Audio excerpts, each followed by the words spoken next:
안녕하세요. 김충만 목사입니다. 오늘은 사도행전 2장 37절에서 42절 말씀을 통해 은혜를 나누고자 합니다. 그들이 이 말을 듣고 마음에 찔려 베드로와 다른 사도들에게 물어 이르되 형제들아 우리가 어찌할꼬 하거늘 베드로가 이르되 너희가 회개하여 각각 예수 그리스도의 이름으로 세례를 받고 죄 사함을 받으라. 그리하면 성령의 선물을 받으리니 이 약속은 너희와 너희 자녀와 모든 먼데 사람 곧 주 우리 하나님이 얼마든지 부르시는 자들에게 하신 것이라 하고 또 여러 말로 확증하며 권하여 이르되 너희가 이 패역한 세대에서 구원을 받으라 하니 그 말을 받은 사람들은 세례를 받음에 이날의 신도의 수가 3,000이나 더하더라. 그들이 사도의 가르침을 받아 서로 교제하고 떡을 떼며 오로지 기도하기를 힘쓰니라. 37절 그들이 이 말을 듣고 마음에 찔려 베드로와 다른 사도들에게 물어 이르되 형제들아 우리가 어찌할꼬 하거늘 말씀을 듣고 두 가지 반응이 일어났습니다. 하나는 마음에 찔려 회개하는 사람과 마음에 찔려도 오히려 죽이려고 하는 사람입니다. 스데반 사건은 오히려 마음이 찔려서 스데반을 죽였고 지금 여기에서의 반응은 마음이 찔려 회개하고 베드로의 말씀을 통해 하나님께 돌아가려고 하는 것입니다. 신앙생활을 잘하기 위해서는 신앙생활을 어떻게 해야 하는지 자주 물어보는 것이 중요합니다. 이들은 지금 사도들에게 신앙생활을 어떻게 해야 하는지 물어보고 있는 것입니다. 38절 베드로가 이르되 너희가 회개하여 각각 예수 그리스도의 이름으로 세례를 받고 죄 사함을 받으라. 그리하면 성령의 선물을 받으리니 신앙생활에 있어서 최고의 핵심은 예수 그리스도를 믿는 것입니다. 그러기 위해서는 회개해야 합니다. 회개는 자신의 삶의 가던 방향을 180도 돌이켜서 예수 그리스도께 나아가는 것입니다. 자기 뜻대로 살던 삶에서 이제는 주님 뜻대로 사는 것입니다. 말로는 회개했다고 하지만 행동이 계속 자신이 살던 방향대로 내가 주인이 되어 내가 원하는 삶을 살고 있다면 그것은 회개가 아닙니다. 그러므로 진정한 회개란 주님께서 나에게 알려주시는 것을 깨닫고 그 말씀에 순종하여서 내 삶을 180도 돌이켜 이제는 예수 그리스도께서 원하시는 삶을 사는 것을 말하는 것입니다. 여태까지 자신들이 원하던 삶을 살았던 삶에서 벗어나 이젠 예수 그리스도께서 원하시는 삶을 살기 위해서 노력하기로 하는 것입니다. 예수 그리스도의 이름으로 세례를 받는다라는 것은 그가 죽었다가 다시 살아남으로 인해서 이제 자신의 죄를 사함받고 이제는 주님의 뜻대로 새 사람으로 살아가겠다라는 것입니다. 누구나 과거의 죄를 갖고 살아갑니다. 이젠 새 사람이 되어 다시는 옛날처럼 자기 뜻대로 자기 마음대로 죄를 범하면서 사는 것이 아니라 예수님께 나아가 세례를 받음으로 완전히 모든 죄가 다 씻겨 나아가는 것입니다. 그래서 예수 그리스도를 믿는 사람들에게는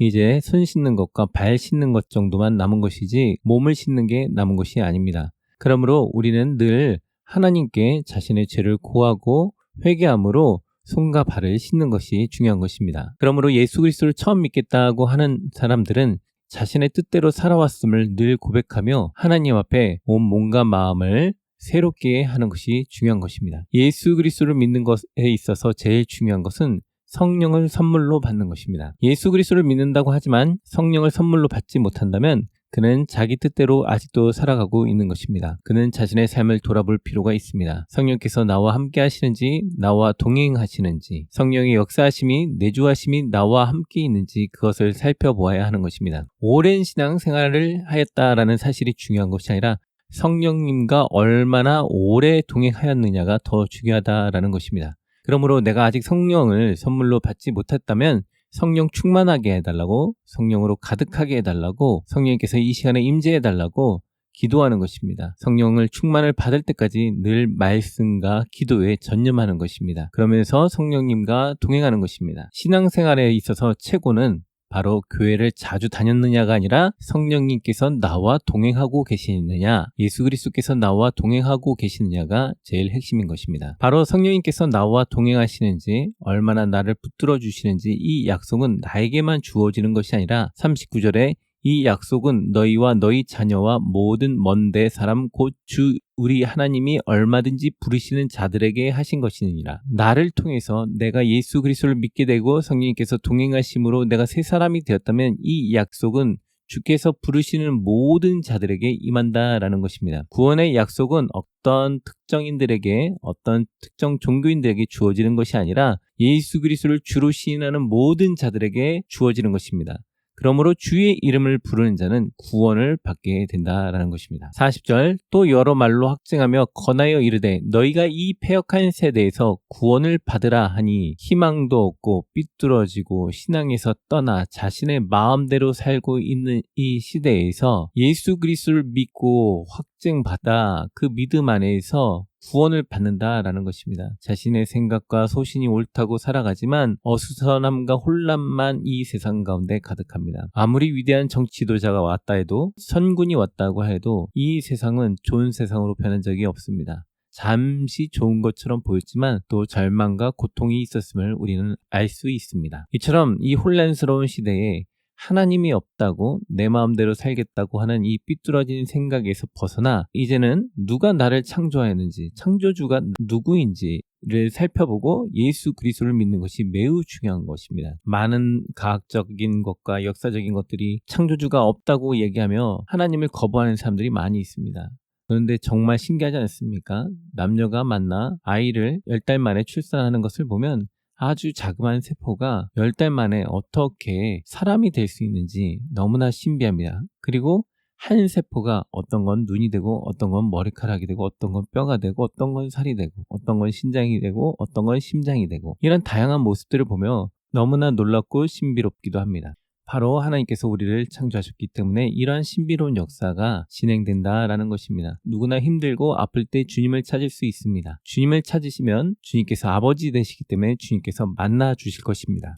41절 그 말을 받은 사람들은 세례를 받음에 이 날의 신도의 수가 3,000이나 더하더라. 3,000명이라는 사람이 사도들의 말을 듣고 회개하고 돌이켜서 예수 그리스도를 믿기로 하였습니다. 이들은 처음부터 하나님의 창조에 대해서 부인한 자들이 아니었습니다. 단지 예수 그리스도가 하나님의 아들임을 부인했던 자들입니다. 이들은 하나님이 역사하신 사실, 예수 그리스도께서 역사하신 사실들을 듣고 믿게 되었던 것입니다. 오늘날 우리 주변에도 아직도 많은 기독교인들이 있고 기독교를 거부했다가 기독교인이 되는 사람들을 많이 볼 수 있습니다. 주께서 놀라운 역사를 통해 그들을 믿게 하고 계십니다. 우리는 이러한 기적들을 통해 예수 그리스도를 왜 믿어야 되는지, 왜 믿고 행복하게 되는지 우린 찾고 연구하여 자신의 인생의 행복을 위해 회개하고 돌이키고 예수 그리스도를 믿을 필요가 있는 것입니다. 42절 그들이 사도의 가르침을 받아 서로 교제하고 떡을 떼며 오로지 기도하기를 힘쓰니라.